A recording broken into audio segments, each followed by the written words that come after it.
So I've started to document my journey as a coach.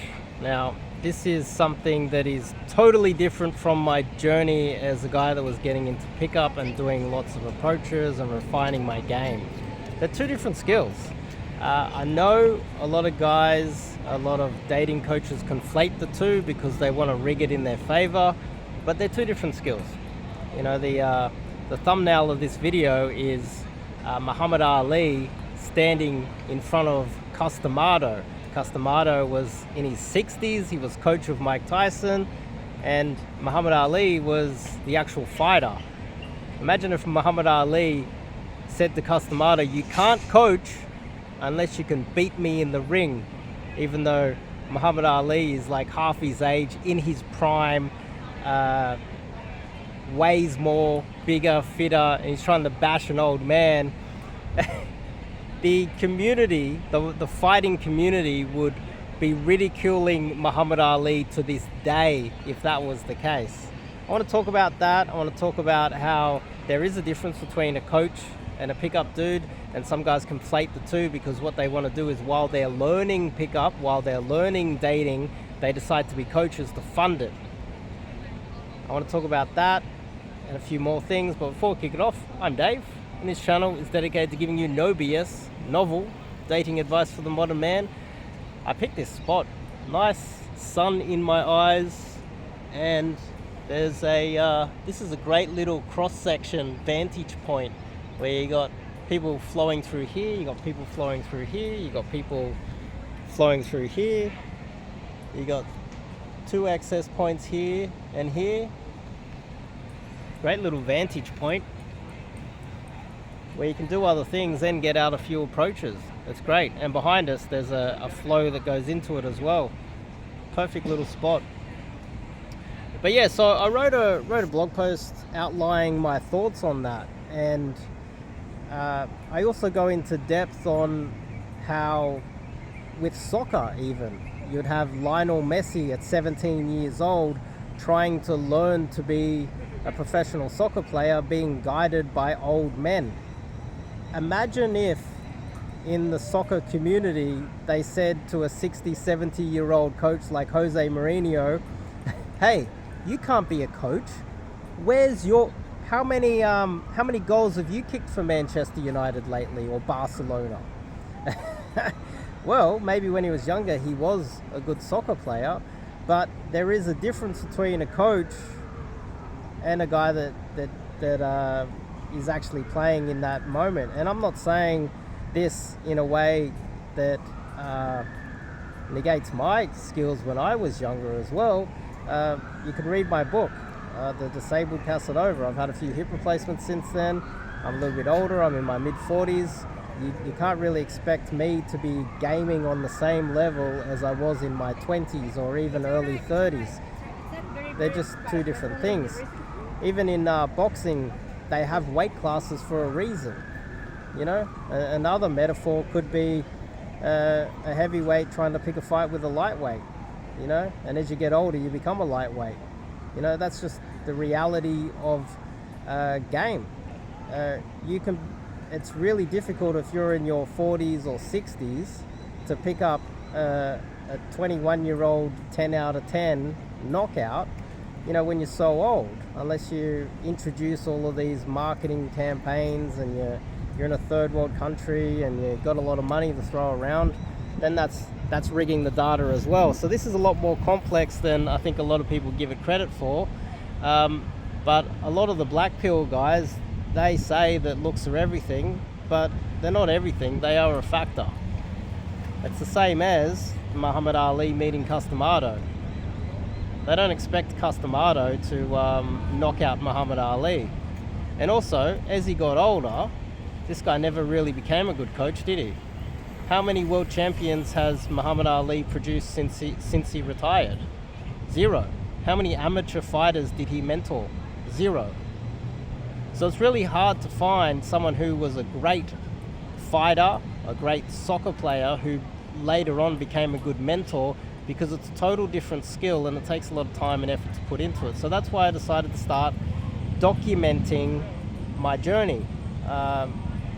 Obviously not sharing any private information of any of my students. I would never do anything like that. But I can talk about, like the vague demographics of who they are, like age, struggles that they had, and my different customized strategies for helping them overcome that. Another guy I think of is obviously the boxer Freddie Roach. I think Freddie Roach, he produced James Toney, world champion, Manny Pacquiao, of course, which is the most famous of all of them, and the list goes on. Freddie Roach, I think he's got Parkinson's disease and he's always like shaking. Imagine if Floyd Mayweather, when he fought Manny Pacquiao, tried to pick a fight with Freddie Roach. It would be an absolute joke, wouldn't it? So there is a difference between a coach and a mentor. A coach, a mentor, and a player, a fighter, a PUA, someone that's working on their game. And, before I started this channel, before I started my website, wrote my book, I was out there gaming. I was out there putting in the time and effort to get good at game. I was refining my game. I was putting in the hard yards and the time and effort that is required to refine my personal game, customize it for myself. I was listening to my sets, recording my sets, looking at the feedback, looking at the data, trying to figure out how I could improve my game. And that takes a lot of time out there on the street, here, meeting women, taking them out on dates, figuring out what does and what doesn't work for you, speaking to other guys that are actually getting laid, not other guys that are in the community that are complaining about stuff. So I'm not conflating good-looking young coaches with results either. There are a lot of good-looking guys that don't get a lot of good results because their game is so poor, they're not used to it, they're not approaching the right way, they're a little bit uncalibrated, their social awareness is off, their situational awareness is off, they're embarrassing themselves when they get into cold approaches, etc., etc., and the list goes on. There are a lot of guys that are good looking in their 20s that are not very good at game, and that's part of the issue here, is that often this takes a lot of time and effort to get good at game. I would also say that, it can take many years if you're working a full-time job to get good at game yourself. Unless you just get basic, beginner level game. And then if you're a good-looking guy that's doing a full-time job and you just get basic game, you are going to get laid. You are going to get laid. Beginners, just beginner level basic stuff. The amateur level game, if you're a good-looking dude, and you don't have all of those awful hang-ups, you're not doing all of these awful mistakes, then you will eventually get laid. But imagine if you are a guy with beginner level understanding of game, you're a good looking dude in his 20s or super early 30s, and you decide to become a coach, because the moment you start coaching, that's the moment that we need to judge you by, not now. Some guys started coaching when they were just learning game. It became part of their journey. Their journey wasn't as a coach. Their journey was as a player. So there's one notable guy that I did a breakdown of who was a young, good-looking, tall, pretty boy in Eastern Europe that had extreme approach anxiety, and he uploaded a video of him being afraid to approach, and the next thing you know, you got one very questionable infield of him going, "Brr, brr," sexualizing off the approach. Seated approach too, so it's not even really counted. There's no situational awareness or positioning being involved in that. It's the easiest type. So what I'm saying here is a little bit more nuanced than I think a lot of guys think, and I wrote a full blog post about that, so you can go in and have a look at that blog post. It's about 2,000 words, and towards the end of the blog, what I do is I talk about one of my students. I talk about what we did during the immersion, and I discuss some of my thought process behind that. And I think what I'm going to do is start talking about, through my blog posts, how I'm solving these issues. And part of the beauty of this is that these are novel things that I dare say most of you guys haven't heard of.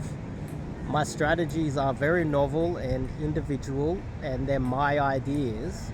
They're not copy pasted from anyone else.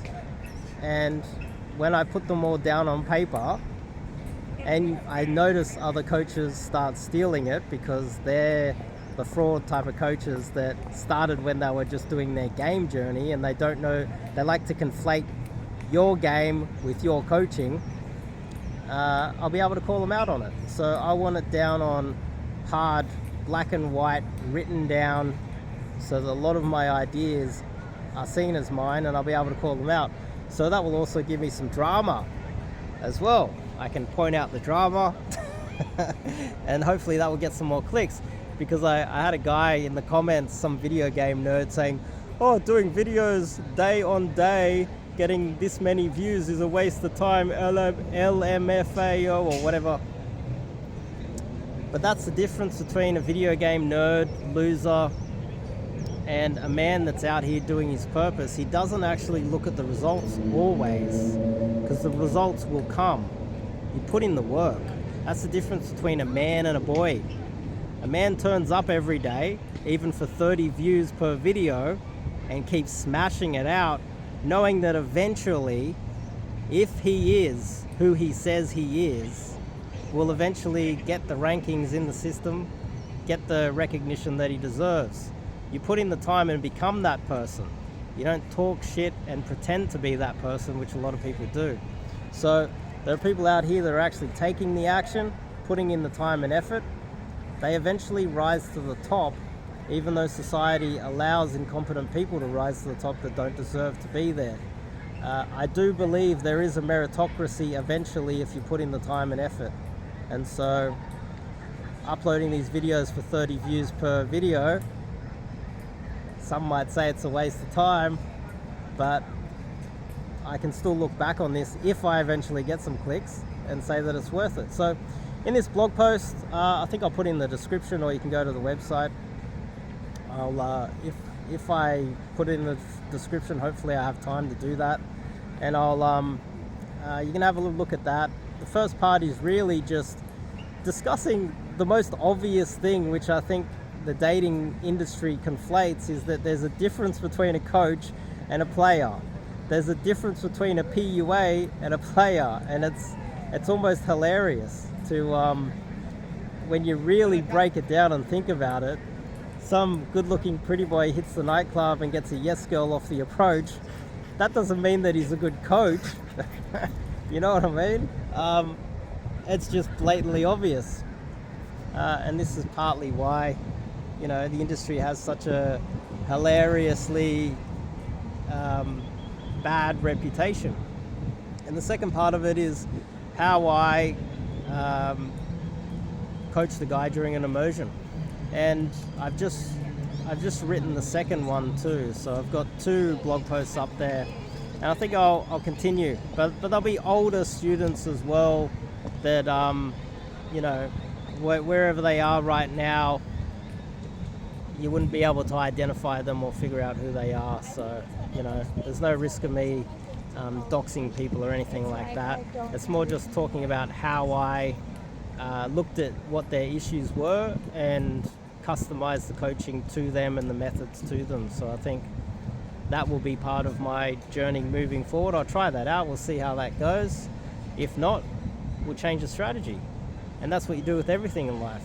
You keep repeating the same thing over and over again, expect the same results. You need to keep changing it up. You don't just expect to win off the first shot, and you don't expect to put in the time and effort and be a success immediately. I think I've got over 1,000 videos on this channel already, and the majority have 30 views. But I'll keep smashing it out because that's the right mindset, and I recommend that you guys have the same mindset. Anyway, check out the blog post, and I'll see you guys in the next video.